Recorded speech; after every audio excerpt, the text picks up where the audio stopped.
Hey guys, Harry Cricket 3 here and welcome to a new video.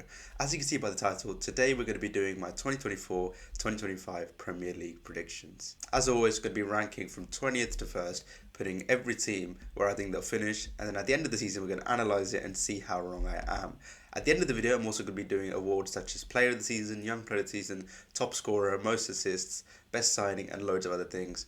So, there we land. okay, so starting off in the relegation zone, in 20th place, I've gone for Leicester City. Now, this is mad because about 3-4 years ago, I would have predicted them 5th, 6th consistently. But 20th, that's a hit that Leicester City have had in the last few years. Their squad was way too good to go down a few seasons ago. Then they had to sell all their key players like Harvey Barnes, James Maddison. They all went to big clubs. And now they're here with a really depleted squad. They've lost their manager, Enzo Maresca, to Chelsea. They've lost their best player to Chelsea in Kieran Dewsbury-Hall.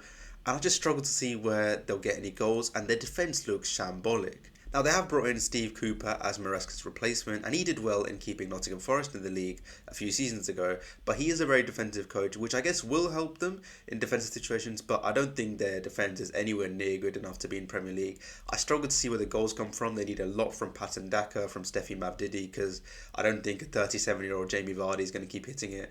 And it does look like they're going to bring in Adam Plojek from Leverkusen, but can he do it at Premier League level? I'm not too sure. And the biggest reason I've got them 20th is they're going to be hit with a points deduction. It's almost inevitable. It could be anywhere between 5 to 10 points. I think they'll be floating around 18th, 19th, and then getting hit by this is going to be devastating, and I think they'll finish rock bottom. Okay, so in 19th place, also newly promoted, I've gone with Southampton. Now, they've got Russell Martin as their coach, who did very well to change his tactics to a back five at the end of last season and progress well into the Premier League, defeating Leeds in the playoff final. But with Leicester, I also think they just don't have the quality to stay in the Premier League this season. I think the gap between the Premier League and Championship has grown over the last few years, and if you got relegated in the last few years, you're going to struggle to stay in the league because the bottom teams of the league are getting really strong. And a bit like Leicester, I struggle to see where the goals come from in this side. They've sold Che Adams. They've got Adam Armstrong as a main striker. He's not really proven at Premier League level. They have brought in Ben Diaz, who showed a little bit of promise at the end of last season with Sheffield United. But can he do it for Southampton? I'm not too sure. And I think ultimately for Southampton, it's all about the defence. If they can be defensively solid, they've got a good shot staying in the league. I think Russell Martin is a good manager. I think he'll get a good job after this, but I think Southampton are going to go down. Okay, so the final team to go down, unfortunately, I've gone for another newly promoted team. I've gone for Ipswich Town. Now, I know last year all three newly promoted teams got relegated, but it's usually not that regular of occurrence, but I do think it will happen again. I just think the gap between the bottom half of the league and the top of the Championship is a little bit too strong. Now, Ipswich, they have kept the core of their squad, which is always a good thing. They brought in Amari Hutchinson on a permanent. They brought in Liam Delap from Man City, who hasn't really proven himself yet, and this could be a good opportunity for him to do so. And the biggest news for them recently is that they're going to bring in Calvin Phillips on loan, and I think that could be a real game changer. I think if he finds his form, I think they have a really good shot staying in the league, but ultimately, their squad just hasn't got enough Premier League quality. They brought in Muric from Burnley, who was good at the end of last season, and they brought in Ben Johnson from West Ham. Two guys who have got Premier League experience, but I just see them conceding too many goals. The one big factor for Ipswich that I think will help them is A, they've got a home ground which they need to make a fortress, which I think they can. And secondly, they lost the least number of games in the Championship last year. I think that's always a stat you've got to look out for. It doesn't matter how many games you've won in the Championship when you come to the Premier League. It's more about how many games you didn't lose. And they only lost 6 games, which I think will help them and proves that they do have a decent defence. I think they'll be decent defensively again this year. They're going to play some good attacking football as well. But I think the squad's just above them have slightly better players, and I think that's going to help them stay up and it's going to make Ipswich go down. Okay, so narrowly missing out on relegation, I've gone for Wolves. Now, Wolves last season had a decent season according to everyone's eyes, but statistically they should have finished a lot lower and they should have finished a lot closer to the relegation zone. So maybe it wasn't that good of a year as everyone was saying. Maybe that's also due to the injuries that they suffered and the end of season form, which is really poor. But they've lost Pedro Neto, they've lost their captain Max Kilman. I think those two are massive losses for them. I think there's a very good chance they lose Rayane Nouri to Liverpool. If they lose him as well, I think there's a real problem with Wolves and I think they could easily go down.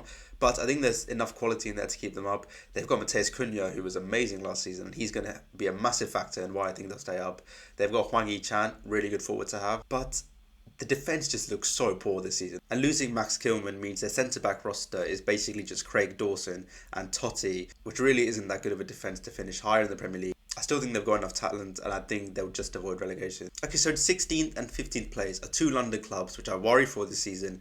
It's Brentford and Fulham. Now, Brentford actually, on expected points, should have finished 11th last season, but they couldn't convert their chances, and that's why they ended up finishing much lower and were in a relegation battle for a lot of it. Now, the one reason I think Brentford won't go down is they have Thomas Frank, and he's an outstanding coach. On paper, if you look at their squad, it's really not amazing names, but he gets the best out of them, and he does this so well, and I'm certain he'll get a big job after this, maybe even after this season, because if Brentford finish quite low again, there's a good chance he'll want to leave and prove himself at a bigger club, whether it be in the Prem or abroad.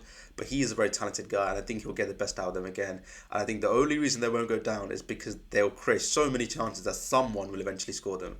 Ivan Toney, there's a big question mark on him. I still think he'll leave, and because he'll leave, I have them much lower. If he stayed and he wanted to perform well, I think they could finish as high as 12th, 13th, 11th. But I've got them slightly lower because I think he will go to an Arsenal or a Chelsea or a Man United in the last few days of the window, and it'll be a problem for Brentford. They have brought in Fabio Cavalier, which I think is a really smart signing, and I think he will be a huge reason in why their attack will do a little bit better this season. But Brentford, they had a lot of injuries last season. I don't think they'll have as many this season. I think they've got enough quality to stay up, and they've got one of the best managers of this bottom half of the table, and that is always a big factor when it comes to Premier League football. Now, Fulham in 15th, I think Marcus Silva is also a great manager. However, he's lost his best player in Joao Palhinha, and last time he lost his main DM was at Everton, where he lost Idrissa Gana Gueye to PSG, and they were absolutely shambolic at the start of the next season. So it's a very good chance it could happen again. I still think there's enough talent in the team. I think they play some really good football at times. They can give anyone a match in the Premier League, Fulham, but defensively they looked really poor at the end of last season. They've lost Tosin to Chelsea as well. So centre-back wise, it doesn't look as good as it once did. I'm really confused why they haven't bought a DM to replace Palhinha as of yet, maybe from the Championship, but they got Sasa Lukic, who I think is going to play that role. They have brought in Emil Smith-Rowe, who I think is very talented, and he'll prove himself at Fulham, but I just struggle to see where the goals come from because they've lost Willian. He was a key player of that team. They lost Bobby D. Reed, who could play pretty much any position they want him to. There's going to be a lot of pressure on Rodrigo Muniz to score. There's going to be a lot of pressure on Raul Jimenez to score. They can do it, but can they do it consistently over a period of a season? I think they'll be a very purple patch team. They'll get a few results here and then lose the next 5 games. But I think Marcus Silva will be fine. I think Fulham will be fine. I think they'll finish 15th. Now in 14th place, I've gone for Bournemouth. And Iraola, what a job he did last season at Bournemouth. They were also pretty much a purple patch team. They had a really good patch in the middle part of the season where they were winning games consistently. Then they went down again a little bit. And near the end, they kind of fell off. A bit like Brentford, I think they could also do with a player like Eddie Nketiah up front. I think that's the kind of profile they have to look for. But they brought in Enes Unal on permanent. They brought in Luis Sinisterra on a permanent deal. Their midfield looks good. Their defence looks very good, actually, in terms of personnel and the age of them and how well they can grow. But I think they need to improve that system a little bit to be more defensively solid. And I think they will do that because Iraola is a very smart coach. He knows how to get results against good teams. And I think Bournemouth are going to have another good year. Now in 13th, I've gone for a team that I've never predicted this high, Nottingham Forest. In terms of striking options, they got Chris Wood and they got Taiwo Awoniyi back, which are very good strikers to have. They got Morgan Gibbs-White as the main focal point of the entire team. Everything goes through him. They got really good wingers either side in Anthony Elanga and Callum Hudson-Odoi, who have proven themselves as very good counter-attacking options. And I think playing on the counter-attack will suit Nuno to the T. Yes, it's a bit negative. People will be like, oh, it's not really for us. But I think Forest fans just care about being in the Premier League right now. They haven't been in it for so long, and now they've been in it for 2 seasons consistently. They don't want to be involved in relegation again. They don't care how he does it. They just want to see their team in the Premier League. They've got a very good defensive record. I think they were 3rd or 4th on expected goals against last year. But their one problem was their goalkeeper. Whoever was in goal for them just seemed to struggle so much. So they need to get that issue sorted. But apart from that, their defence is very good. Their midfield looks solid with Sangare developing in there. Their attack looks good. I think they'll have a good year under Nuno. I think they'll finish 13th. Okay, so the final 2 teams to round off the bottom half of the table who play a derby with each other for some reason, it's Brighton and Crystal Palace. Now Brighton in 12th, they've obviously lost their manager Roberto De Zerbi, and they've replaced him with the youngest Premier League manager of all time in Fabian Hurtzeller from Germany. And in pre-season, they've actually looked pretty good. They score a lot of goals, they concede a lot of goals, but that's because their attack is so quick and really agile. They've got guys like Simon Adingra, Karam Mitoma, Evan Ferguson up front, Danny Welbeck, who's a really good finisher, and they're all really good options. The main loss for them this season is Pascal Gross. He's been there since they first came to the Premier League, and he's been probably their best player since he came to the Premier League. Unbelievable for them. Yes, I know they lost Caicedo, they lost Bissouma for big money, I know. But Pascal Gross has been Brighton's best player since the start. I think every Brighton fan will probably accept that to some stage. Everything went through him. The number of assists he got, the number of key passes per game he had, everything was outstanding. And he's not here anymore. He's gone to Borussia Dortmund. They have tried to replace him with Mats Weifer from Feyenoord, who looks like a good option, was very good under Arne Slot there. But can he do in the Premier League? I think their main problem last season was defensively. They looked really poor. They conceded way too many goals at home, and they have to make their home ground a little bit more intimidating, I think. But they've got enough goals in their team. They've got enough quality in their team, and they've got a manager who really wants to prove himself. I don't really know much about him, but I'm going to back Brighton that they've selected the right guy, and I'm going to say they'll finish in 12th place. Now, Crystal Palace in 11th. They ended last season so well under Oliver Glasner. However, they have lost Michael Olise to Bayern Munich. It looks like they might lose Mark Guehi to Newcastle, and there's been talks about Joachim Andersen leaving as well. If they do lose those two guys, I think it'll be a lot lower for them. However, they've tried to replace Elise's output with Daichi Kamada coming in, as well as Ismail Assar, and I think those two assets are really good for a team like Crystal Palace. I still think there's a good chance they could lose Eberechi Eze maybe at the end of this window or in January, and if they do, that's also a big loss. But they got Mateta up front, who seems to be in the form of his life near the end of last season and at the Olympics in Paris. But under Oliver Glasner, he's a very good coach, very good attacking coach. They play really good football. Adam Wharton in CDM is going to be a huge player for them. They haven't played him next to Decore yet, and that will be a really good asset to have this season. I think Glasner will adapt well. I think he'll still learn on the Premier League, because last season might have just been a purple patch for them, and maybe they struggle a bit more this year. But I think he's got enough to prove himself as a top-notch Premier League manager. Their defence has always been decent. If they lose some defenders, yes, it will decrease a lot. They got a good goalkeeper, Dean Henderson. They got a good striker, Mateta. They got good attacking options. I think they'll be very good. I think they'll finish in 11th spot. Now, 10th place is a team that I don't think anyone has predicted this high. It's Everton. Now, Everton last season obviously got hit with a point deduction. They would have finished much higher if it wasn't for that, and I think that's going to help them again.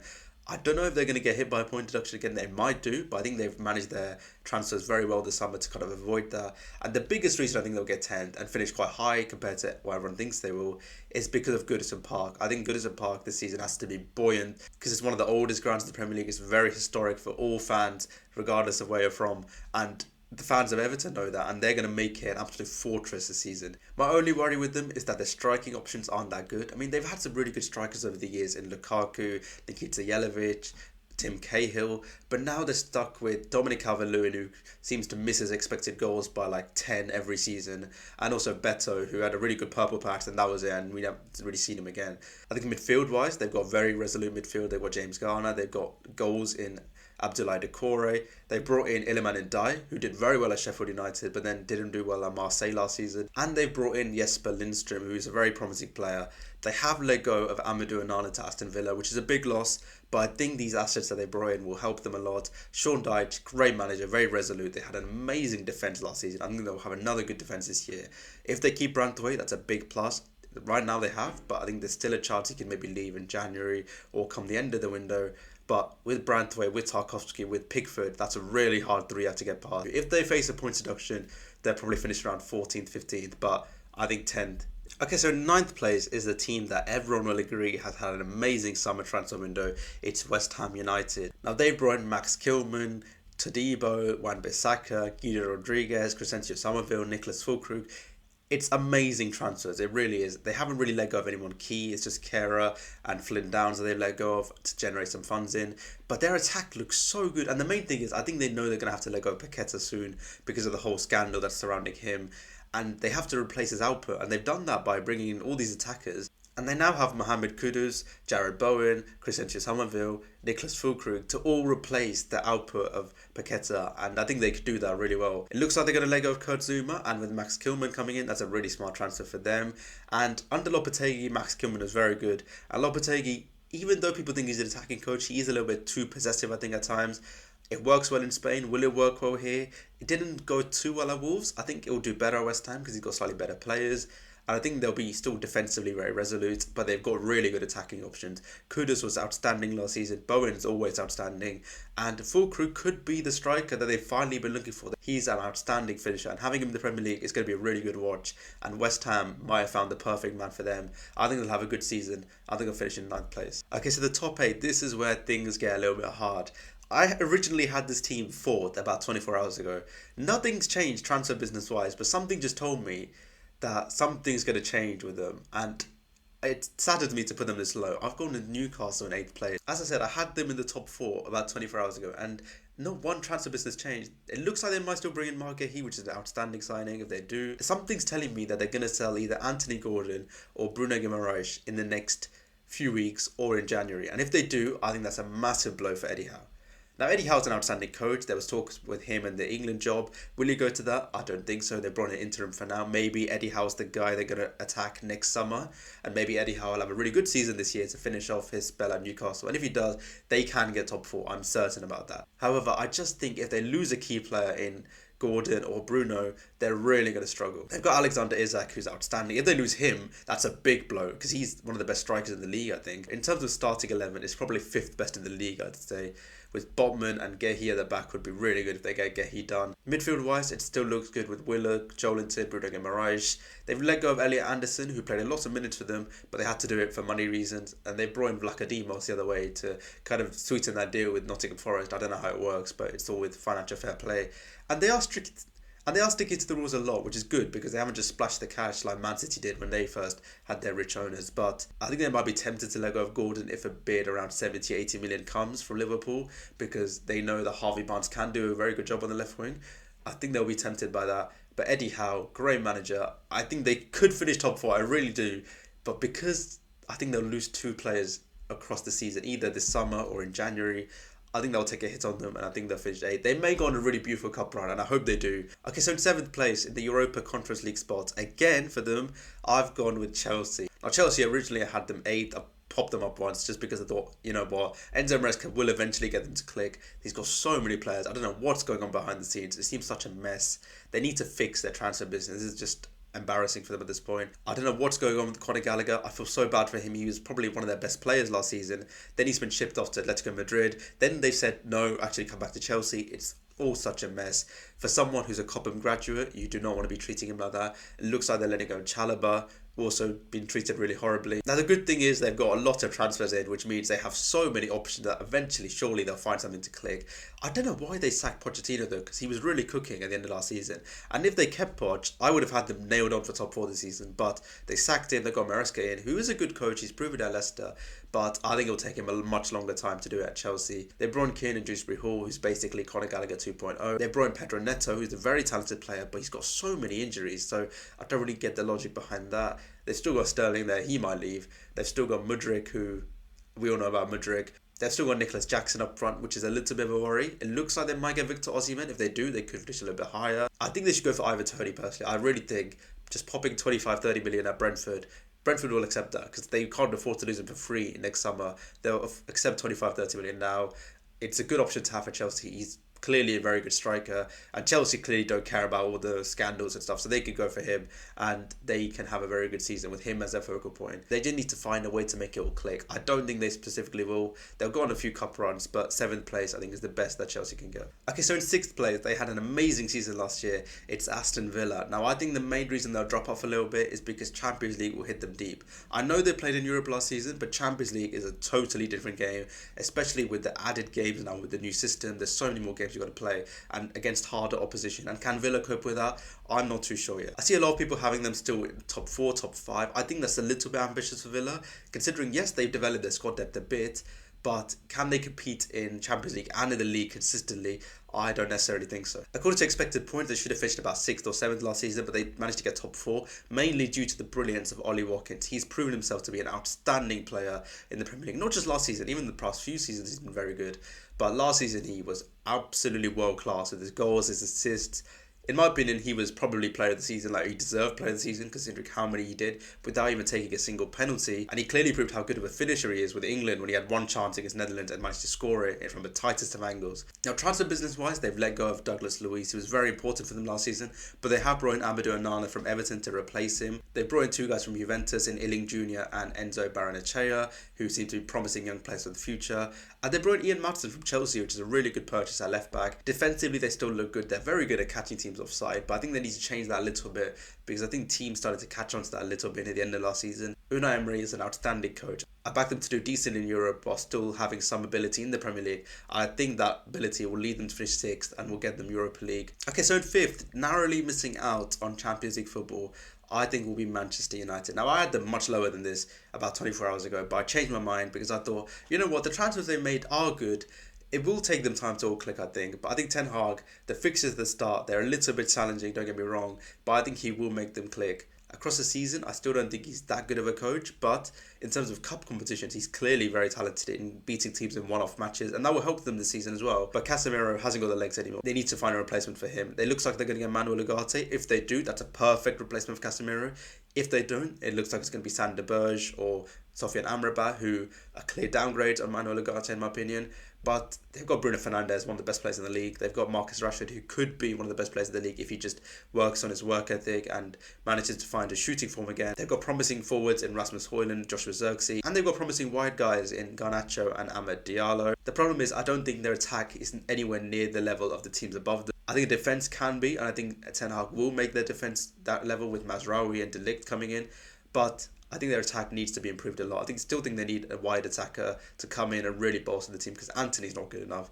Diallo's still developing. Garnacho, I think, is good enough. Rashford can be good enough, but then attack is nowhere near the level of the four teams above them, and that's why I've got them in fifth. Okay, so top four now. In fourth place, I've gone for Tottenham Hotspur. Now, they started last season exceptionally well, but then they started to get found out a little bit and lost their form around about January, February time. They brought Dominic Solanke, who hasn't really proven himself at the elite level for a Chelsea or a Liverpool, but he has proven himself at Bournemouth, and he scored so many goals last season that it's a perfect signing for Tottenham to make. And they went for him over Ivan Toney, so clearly they don't want to ruin the rhythm of their team. They can put Son back on the left, they've got Kulusevski on the right, they've got Maddison playing behind them. It's a really good starting 11 they're starting to build. Defensively, they've got really good options. They just need to work on the defensive structure of their team, I think. That's too easy to play against. But with Porro, with Romero, with Van de Ven, and with Udogie, they've got a very good backline. The depth of their attack looks really good now. Because if Son, Solanke, and Kulusevski are starting, because if those three are starting, they've still got Werner, Richarlison, and Brennan Johnson on the bench. It's really good options, and I think that attack is better than Man United's, and I think that's why they'll get top four, and Man United won't. Okay, so in third place, I've gone with my team, Liverpool. Now, we've obviously lost Jurgen Klopp, which is a massive loss for our club. Everyone involved is emotional about it, but we brought in Arne Slot. I think we've been the best team in the entire league in pre-season, but pre-season results don't necessarily mean much. But I'm more looking at the style of play than the actual results itself. And it looks really good. In possession, we look good. Defensively, we look a lot less vulnerable than we ever have. Because under Klopp, especially in the last few seasons, we looked very chaotic. There was always space to attack. There's much less of that under Arne Slot's new system because of the four midfielders in the middle really compressing the team. But the big sad news is Zubimendi deal has fallen through, and that could be a big loss. And a lot of people would be like, oh, Liverpool aren't going to get top four now. I think we will. I think we could be involved in the title race. I generally do, because the football I saw us playing was outstanding. We've still got a really good attack. Expected goals, we should have scored the most goals last season. We just couldn't finish that much. We've still got Salah, Jota, Diaz, Nunes, Gakpo, which is a really good attacking unit. I know transfer business hasn't been too great. We haven't signed a single player yet, and we're playing tomorrow. But I still think Liverpool will get a midfielder in at some point this window. I think they will be insane to not buy one. And I think there's a very good chance we buy a centre-back. The Anthony Gordon deal could still go through, and I think if it does, Liverpool are on for a proper title charge, because I think Diaz could leave and Gordon will come in, and I think that is an upgrade in terms of Premier League level. In terms of UCL night and having the cutting edge, maybe not, because Diaz has that, but Gordon has the consistency and the finishing and the passing, everything. He's a perfect system player, and I think Diaz is a bit more of a chaos, give the ball to him, let him do the magic kind of player. Another transfer we're linked with is actually the Georgian keeper, Mamardashvili. It's almost like someone predicted that about a month ago. And as a Liverpool fan, even though I don't want to predict this is going to happen in the next few years, if Alisson does end up leaving in, let's say, 2 or 3 years' time, I really want to see Mamardashvili come in. I think he's the perfect Alisson replacement. Now, the reports say that he's accepted terms with Liverpool, but he's going to go on loan to Bournemouth, even though not directly through us, because we're not allowed to do that. So he's going to go on loan from Valencia to Bournemouth, and then Liverpool are going to buy him the following summer. So it looks like Alisson will leave in the next few summers, which I expected. A lot of Liverpool fans are unhappy about that. They're blaming FSG for that. I don't know what FSG could have done. But I think Mamardashvili is a great signing for the future Liverpool, and right now he's a good Alisson replacement. Injuries hit us very deep last season. I think there'll be a lot less injuries this year. I think we'll be able to compete in both the UCL and the Cups and the Premier League. I think we'll go far in all of them. I think we'll finish third in the Premier League, just falling short of the title race at the end. Okay, so the top two now. Who do I think is going to win the league for this year? I've gone with Man City for the last 3-4 years in a row. This season, I think it'll be Arsenal. I think Man City are not going to win the league. First of all, winning the Community Shield every season seems to be somewhat of a bad omen. The team never seems to be able to get the results they want. I mean, the one year that I remember City winning it recently was the year Liverpool absolutely destroyed them in the league. Maybe the same thing could happen with Arsenal. Maybe Arsenal have a very good year and get 95 plus points. City, they look good. Don't get me wrong, they always look good. But I'm a little bit worried they haven't replaced Julian Alvarez. I mean, yes, that was a lot of money. They had to sell him for that. They brought in Savio, who they already had in their City group kind of system. But I think their attacking options could be better. They got Haaland, don't get me wrong, he's amazing. They got Phil Foden, they got De Bruyne. They've been linked with Luis Diaz in the past few days. I don't think that's going to happen. But in midfield, they're always good. Bernardo Silva is an outstanding player. De Bruyne is an outstanding player. Rodri is an outstanding player. They definitely need to sign either a backup to Rodri, a proper backup to Rodri, or get a backup to Erling Haaland. A guy who could play up front and out wide. A guy they had a Julian Alvarez, but maybe from a lower Premier League club. They could easily get that done. But they also need to start thinking about the future of this side, because I think the 115 charges is going to hit them soon. And I think Pep Guardiola knows that, and I think this is going to be his last season. It seems too poetic that he'll win 5 Premier Leagues in a row to end his campaign, but it seems like the right thing. But I thought the right thing would be Mbappe within the Euros for France as he gets his Real Madrid move. But that doesn't happen all the time. I'm going to learn from my mistakes of the past. I think Arsenal are building something magical here. I think City have built something magical, but I think the time is coming to an end. I think Pep Guardiola is not going to win 5th league in a row. It would be insane not to predict that, but I think it won't happen. I think Arsenal have built something amazing, and I think Arsenal are going to win the league. Defensively, they got the best centre-back duo in the league in Gabriel and Saliba, but now they brought in Calafiori, who's a really smart deal. Now, will he play left centre-back and replace Gabriel, or will he play left-back? I think Arteta will mix and match and do a bit of both. It looks like they're going to bring in Miko Marino from Real Sociedad, which I think is going to hit the Zubimendi deal a little bit, and that's why Zubimendi was kind of forced to stay by Real Sociedad. I still think they need a striker. I think they could get Alexander Isak in at some point. If they do, I think Newcastle will be affected. That's why I've got Newcastle finishing slightly lower. If they don't get Isak in, they could go for Victor Gyökeres from Sporting, who would be a good option to have. But Gabriel Jesus is a great player. Gabriel Jesus is a great player. Kai Havertz is a great player. They got Saka on amazing form. Martinelli needs to get his form back, I think. That's an upgradable position for them. They could bring in a really elite left winger into their club. Their midfield is outstanding. Martin Odegaard, one of the best players in the league. Defensively, they look so good. If they can keep it up, if they go on the growth they're currently at, they're going to win the league this season. Okay, so now let's move on to the awards. For Golden Boot, there's some clear candidates. I mean, Erling Haaland's won it for the last 2 seasons. Ollie Watkins was very good last season. Solanke could be an outside shout. Alexander Isak is a very good shout as well. But I think I'm going to go obvious here. I think City will score a lot of goals, probably second most in the league, I think. And I think Erling Haaland is going to win the Golden Boot this season. Okay, secondly, most assists. Now, last season, Ollie Watkins was absolutely outstanding with this. He could be up there again, but I think he's going to be more of a focal point and just be the goal scorer this time. I don't think he'll get as many assists. And I think most assists will go to an Arsenal player. I think will go to Martin Odegaard, who's an outstanding creator. I think he's going to create loads of chances for Saka, for Havertz, for Jesus, for another striker if they bring him in. I think Odegaard will get most assists this season. Okay, so best signing. Now, last season I said this would be Nicholas Jackson. He was definitely not the best signing. I think he had some clear contenders in Declan Rice and Vicario who are better than him. But this season, it's quite hard because not many teams have made like elite signings. I'm going to go with Dominic Solanke of Tottenham. I think he's a really good signing for them. I think he'll get a lot of goals. I think it'll be visible to see the signing difference he made compared to Richarlison at Tottenham, who doesn't score that many goals. I think Solanke's a lot better than him, and I think that will help Tottenham a lot, and I think he is going to be the best signing by quite a bit this season. Okay, so a bit of a negative one now. First sacking. Who will be the first guy to go? You always have to look at the bottom of the table for this, but in this case, Enzo Maresca could be up there. If Chelsea start horribly, I don't think he'll get sacked though. I think Chelsea are going to stick with him for a little bit at least.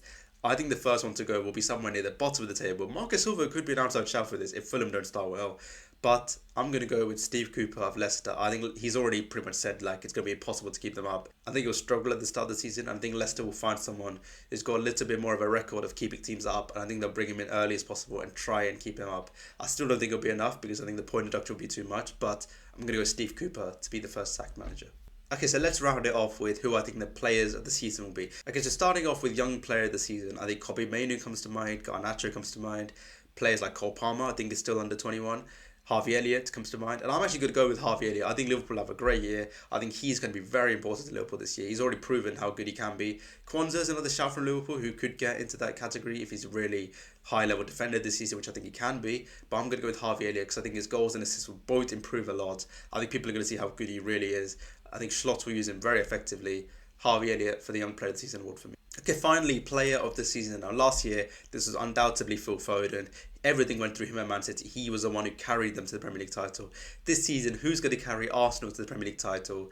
I'm going to go with Martin Odegaard. I think he'll get the most assists. I think he'll get plenty of goals. He's the captain. He's going to really lead his team. They're going to win the league. I'm going to go with Martin Odegaard. Okay guys, so that's been my predictions. I hope you guys enjoyed the video. Leave a like if you did. Comment down below your predictions with your top 10 and your bottom 3 maybe, alongside your awards. And also check out any other videos on my channel. I've got my cricket video from my predictions for the T20 World Cup. The Euro prediction video did quite well. That's also on there. Subscribe if you haven't already, and I'll see you guys later.